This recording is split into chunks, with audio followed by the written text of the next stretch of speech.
Can you make them behave? King George by John Fritz. Before the American Revolution, most people who had come from England to settle in North America were English subjects loyal to King George III. However, some of these colonies did not like that the king made them pay money called taxes to English government. They did not like that they had no say in the decisions made by the English government.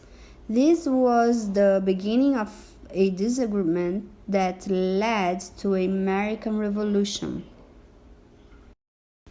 When George came to the throne, the government was costing a great deal.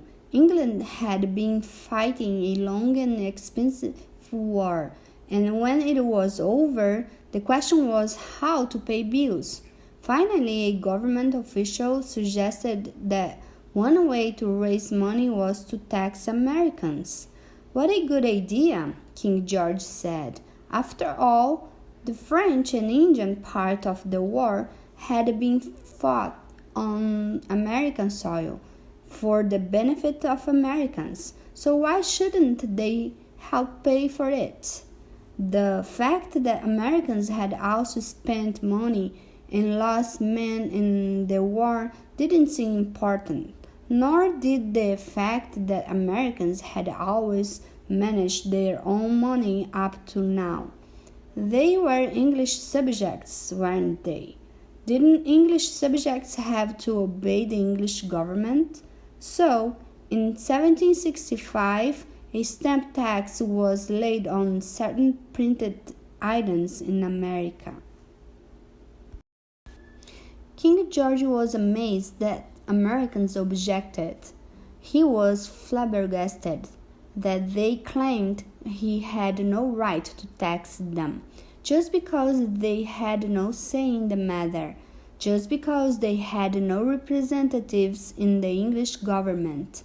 What was more, Americans refused to pay. If they agreed to one tax, they said, what would come next? A window tax? A tax on fireplace? Now, King George believed that above all, a king should be firm, but the government had to vote, and in the end, it voted to repeal the tax. Still, King George was pleased about one thing. The government stood firm on England's right to tax the colonies. And in 1767, the government tried again. This time, the tax was on lead, tea, paint, and a number of items England sold to America. Part of the money from this tax was to be used to support an English army to keep order in America. Part was to pay governors and judges previously under the control of the colonies. Who could object to that? King George asked.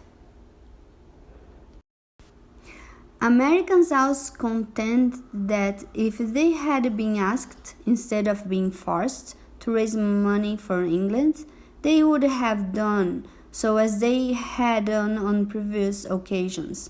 In King George's day, the king was a constitutional monarch. He had lost the enormous power that a king had once had, and had to abide by the vote of the government. On the other hand, unlike present kings, he took an active and leading role in the government. The Americans did. They hated the whole business so much, especially the English soldiers stationed in their midst, that even when the other taxes were repealed and only the tea tax remained, they would not put up with it. When tea arrived in Boston, they dumped it into Boston Harbor. When he heard this news, King George felt more like a father than he ever had in his life. A father with a family of very, very disobedient children. And of course he must punish them. So he closed the port of Boston and took away the right of Massachusetts to govern itself. Many Americans disapproved of the Boston Tea Party. They were willing to pay for the lost tea, but when instead the king punished them so severely, they became more united against him. Firm, firm, firm. From now on, he would be firm. After the Battle of Lexington and Battle of Bunker Hill, King George said he felt strong as a lion. People would soon see, he said, that Americans would back down meek as lambs. Instead, on July 4, 1776, Americans declared their independence. Naturally, King George was annoyed, but he wasn't worried. How could children, however rebellious, succeed against a firm father? How could a few colonies hold out against a powerful empire? He would just send a few more regiments over and then watch the Americans come around. It never occurred to George III that he might not be right. "I wish nothing but good," he once said. "Therefore, everyone who does not agree with me is a traitor or a scoundrel." For a while, King George had every reason to feel confident. The English troops captured New York, and when George heard this, he said one more battle and it would be over. When he was told that his troops had marched into Philadelphia, he ran into the Queen's room. "I have beat them," he shouted, "beat all the Americans." But he hadn't beat them. The fight went on, and meanwhile George III had to go about the business of being a king. He put his seal on official papers, gave out medals and titles, memorized the name of every ship in the Navy, tasted the food sent to the troops, checked on who was spending what, and for hours on end he listened to people talk. Analyze the text. Similes. Similes are comparisons that use the word like or as. On this page, a simile can be found in the common saying, "strong as a lion." Identify another simile on this page and explain what comparison is being made. Indeed, being a king, especially a good king, was often boring.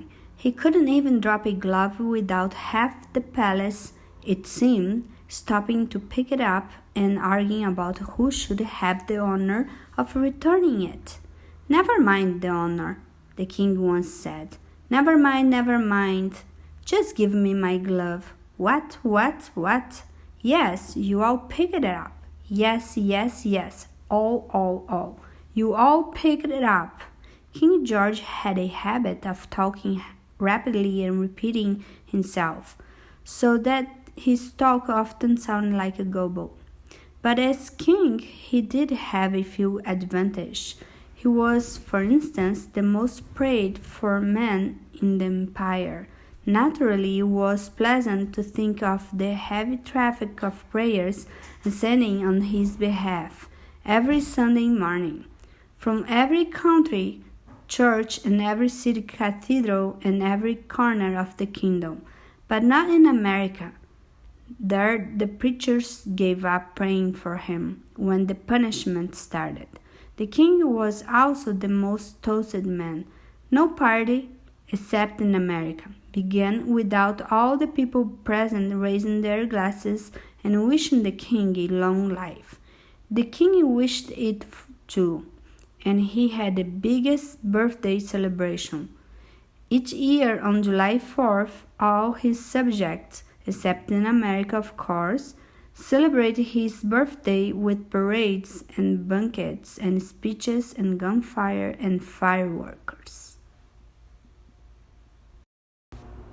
All those prayers and toasts and fireworks were not to be sneezed at. Still, there were times when George wanted to forget about being a king. Fortunately, he had hobbies to turn to. For one thing, he made metal buttons. He loved to turn a lathe. He wrote articles on farming and signed himself Half Richardson, which was the name of one of his shepherds. He played backgammon with the officers of the royal household, and he collected ships, models, coins, clocks, and watches. He had a four-sized clock that even showed the tides. He played the flute and harpsichord, hunted and studied the stars in his private observatory, and for the king's special amusement, he maintained a zoo which consisted of one elephant and one zebra.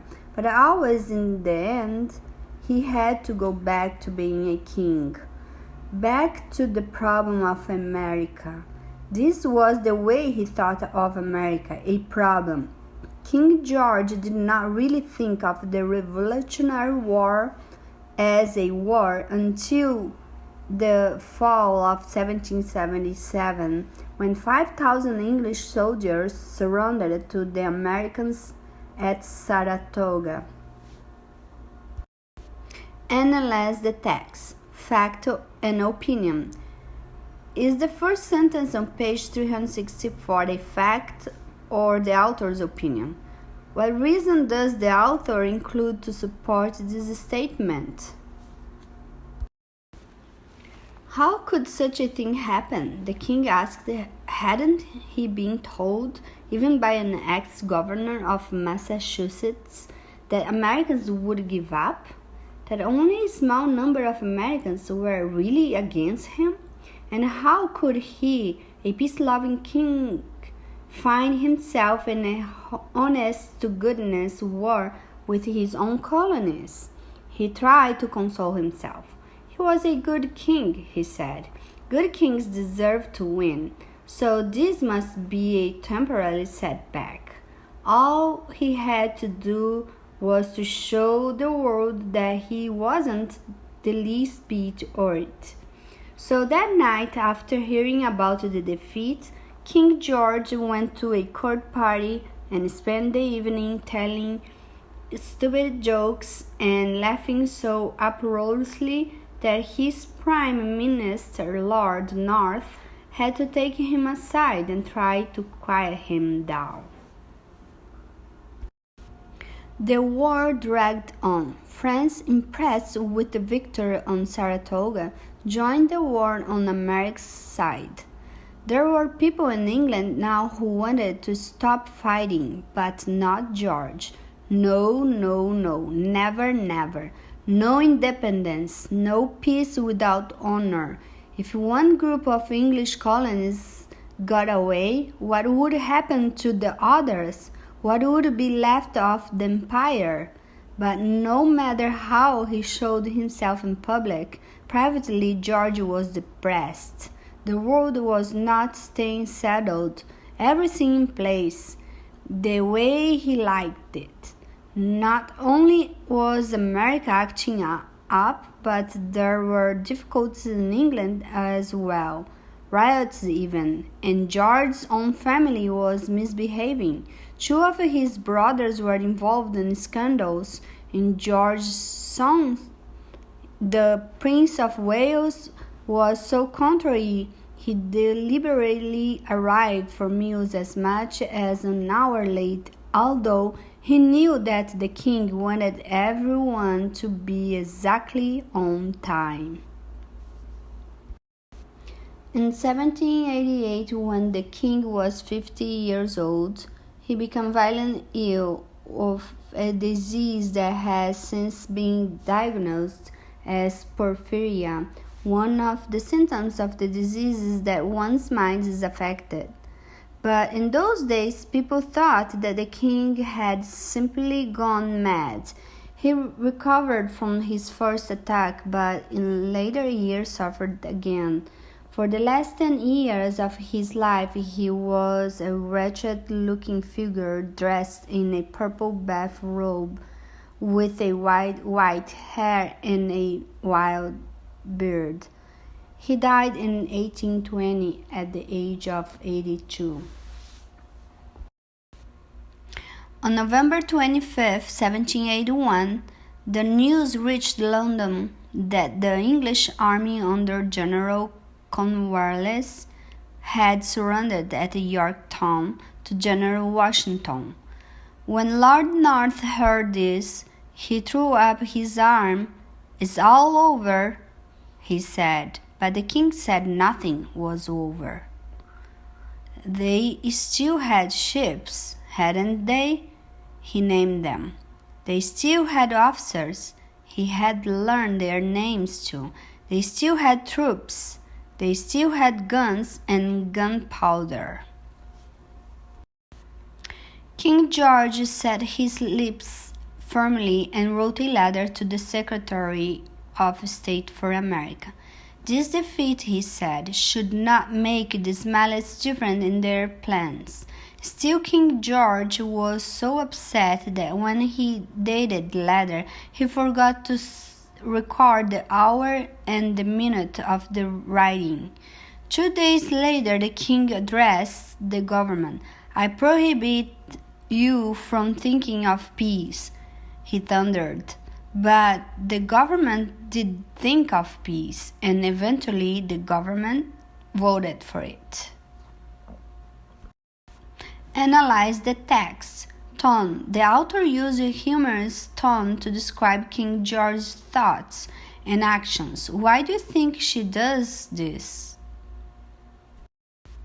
So now what? King George couldn't fight the war all by himself. He couldn't chop off the heads of all those who had voted for peace. Kings didn't do that anymore. He could, of course, abdicate, quit the king business altogether. For a time he thought seriously of this. He even drafted an announcement of his abdication, but then he put it away in his desk. He was so used to being a king, so when the time came for him to sign the peace proclamation, he signed. As soon as he had finished, he jumped on his horse and took a hard gallop away from the palace. When the time came to announce in public the separation of the two countries and the independence of America, he swallowed hard and announced. Afterward, he asked a friend if he had spoken loudly enough. As long as he lived, King George had nightmares about the loss of the American colonies. It certainly hadn't been his fault, he said. He hadn't done anything wrong. He had just wanted to teach Americans a lesson.